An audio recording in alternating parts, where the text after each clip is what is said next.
Welcome back to the GSMC Golf Podcast, presented by the GSMC Sports Network. We're going to get right into our third segment of the night, the top storylines at the U.S. Open. Of course, we just finished up our talk of the Thursday's leaderboard, how everybody shaped out, and who is really putting themselves in contention for the U.S. Open, the third major of the year.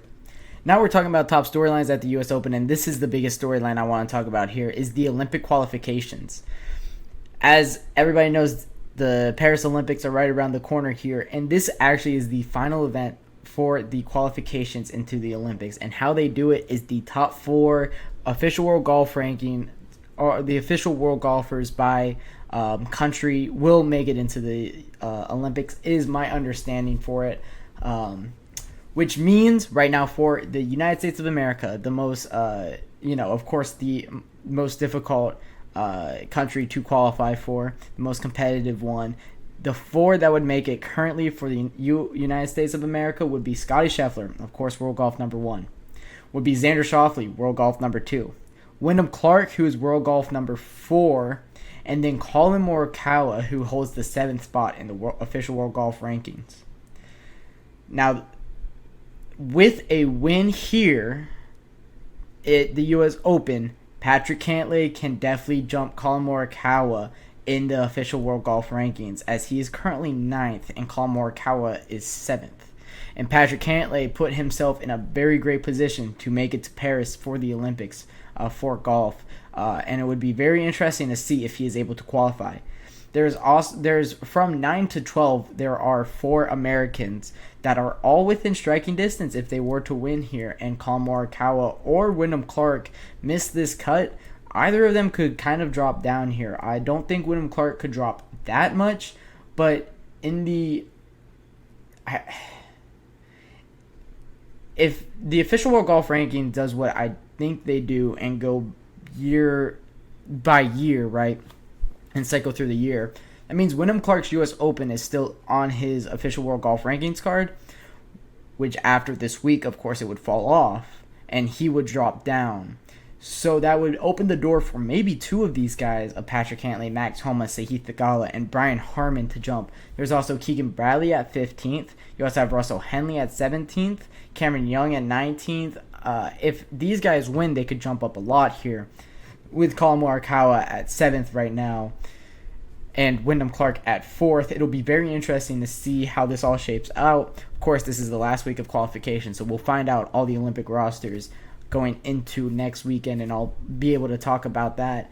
But this is something that these guys definitely have on their mind and definitely are playing for. You know, Patrick Cantlay understands this, and he's going to try his best to go out and have the best rounds of golf he can to put himself in a position to make it to the Paris Olympics here. I believe that is the first weekend in August when that will be held. I'm excited for that one as well. But I think that is kind of the biggest storyline here at the U.S. Open.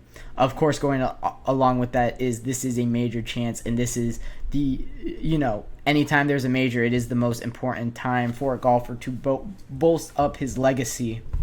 And for Rory McIlroy, we have this conversation every single time that there is a major, because it's been a decade since he's last won his previous major. It was that 2014 PGA Championship that was the last major he won in his career.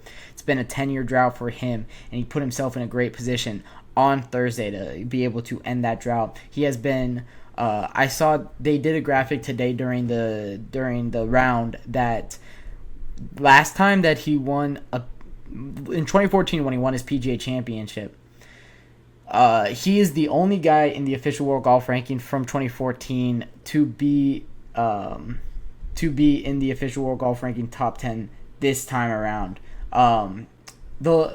Everybody in the world top 10 were basically either college, high school players, or just turned pro the previous year. Scottie Scheffler was in college in 2014. Xander Schauffele in college. Rory McIlroy was the only one standing. Wyndham Clark was in high school, if I'm not Wyndham Clark was in college. Victor Hovland in high school. Ludwig Berg in high school. Collin Morikawa was in high school. John Rahm was in college.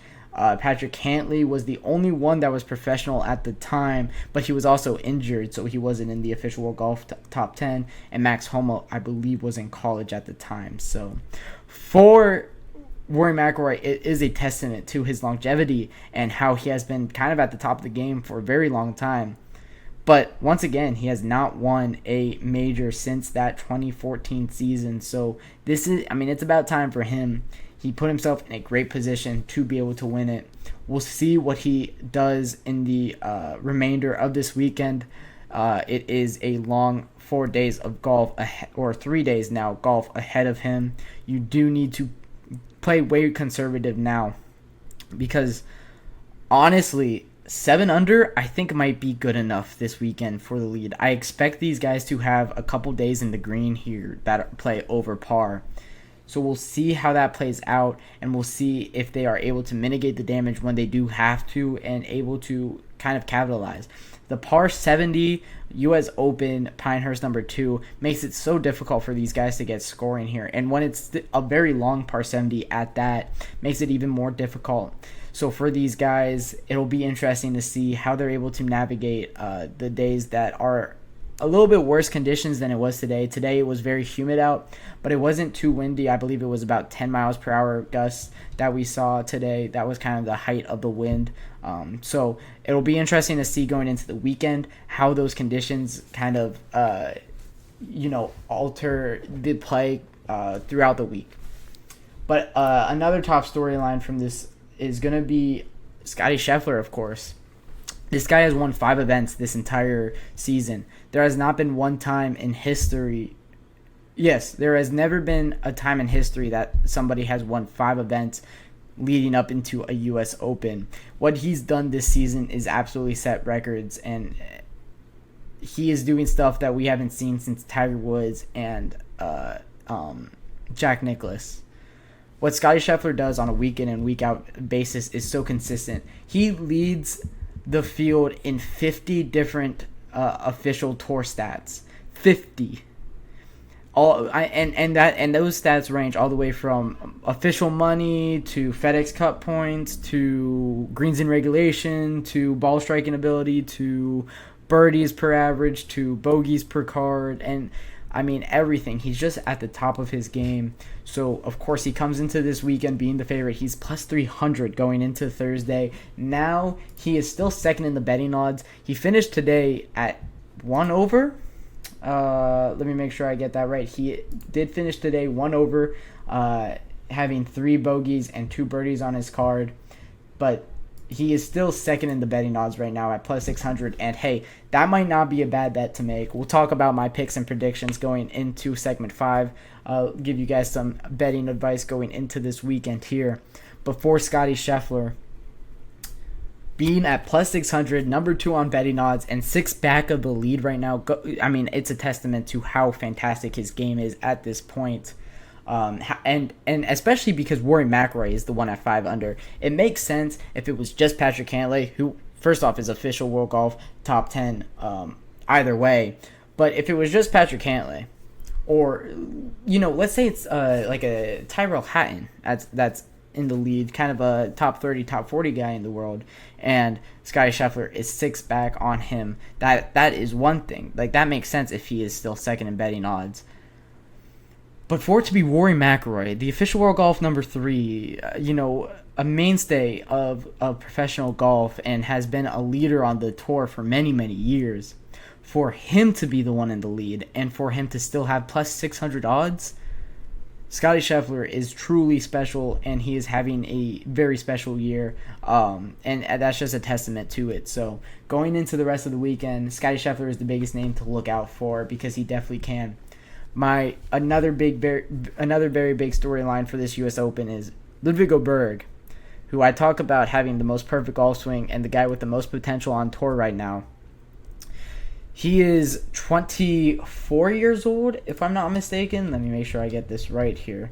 But he is a very young golfer. He is 24 years old, born in 1999. So for Ludwig Berg, if he is able to win a major this year, and this is his 3rd time asking to win a major, that will set him up for a very, very special career.